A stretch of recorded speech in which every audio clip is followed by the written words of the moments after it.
ก็สวัสดีครับวันนี้วันหยุดนะครับก็ได้กลับมาที่เขื่อนป่าสักอีกครั้งหนึ่งนะครับก็วันนี้เอาว่าวมาปล่อยเช่นเคยนะก็ยินดีนะครับก็ที่จะได้เจอเรื่องของเพื่อนๆสมาชิกที่ชื่นชอบในการเล่นว่าวมาปล่อยว่าวแล้วก็มาพักผ่อนกันก็ตอนนี้ลมดีนะครับก็ว่าวตัวแรกเอามาแล้วเดี๋ยวจะลองปล่อยดูว่าตัวเจ้าหูกระต่ายจะขึ้นได้ปกติหรือเปล่านะครับก็เดี๋ยวเรามาลองดูกันนะว่าของเจ้าหูกระต่ายเป็นไงบ้างนะครับ1 2 3ไป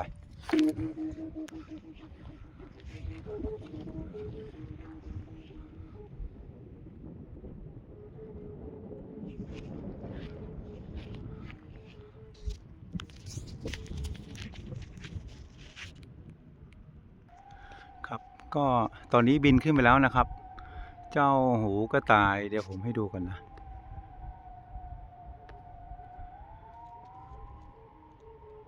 ก็เห็นแล้ว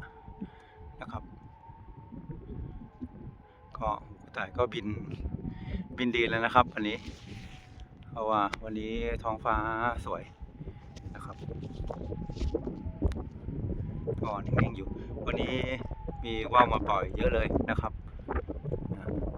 ก็เนี่ยหูกระต่ายขึ้นมาแล้ว1 ตัวนะครับก็เดี๋ยวผมมีอีกวันนี้มีว่าวใหม่มาเทสด้วยนะครับเพิ่งประกอบเสร็จเมื่อคืนนี้นะครับนะอันนี้คือว่าวที่เอามาปล่อยวันนี้นะครับยังรอขึ้นบินอยู่นะครับนี่ครับสองตัวนี้นะครับเจ้าแฝดกับเจ้าฝาเรียกว่าฝาแฝดนะครับสีเดียวกันนะครับตัวหนึ่งแฝดตัวหนึ่งฝาเดี๋ยวเราจะบินกันว่าเจ้า2 ตัวนี้จะขึ้นบินแล้วเป็นยังไงบ้างนะครับก็เดี๋ยวคงทยอยเอาขึ้นบินเรื่อยๆนะครับวันนี้บรรยากาศดีมากครับผมให้ดูบรรยากาศของเขื่อนป่าสักใครที่ยังไม่เคยมาก็ลองแวะมาเที่ยวนะครับก็ผมว่าลมเย็นๆเสียงลมจะแรงหน่อยนะครับลมแรงมากนะฮะ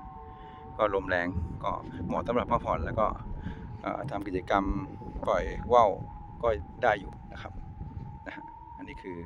พวกที่รอจะขึ้นบินวันนี้นะครับแล้วก็1 ตัวเจ้าหูกระต่ายอยู่ด้านบนนะครับโอเคถ้าซูมในกล้องจะหายากมากไม่เคยเจอเดี๋ยวเอาไปเจอแล้วผมเดี๋ยวนะอยู่ตรงไหนวะเอาสรุปว่าหาไม่เจอ